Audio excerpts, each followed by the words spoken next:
Oggi siamo a Pieve di Soligo in compagnia di Margherita Boatin, musicista del quartier del Piave che collabora con due realtà del nostro territorio dell'Alta Marca Trevigiana, l'Associazione Totti dal Monte da una parte e la Piccola Orchestra Veneta dall'altra.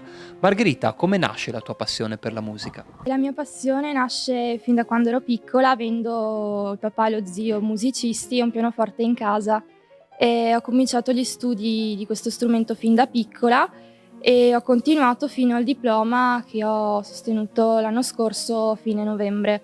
In contemporanea ho cominciato anche lo studio del violino verso l'anno della maturità, e subito dopo il maestro Giancarlo Nadai mi ha inserito nella Piccola Orchestra Veneta, e qui ho potuto fare numerosi concerti organizzati anche dall'Associazione Totti del Monte, e mi ha dato l'opportunità intanto di frequentare un ambiente molto professionale e mi ha dato l'occasione di suonare in numerosi concerti, di conoscere anche tante persone interessanti e di suonare anche in luoghi particolari.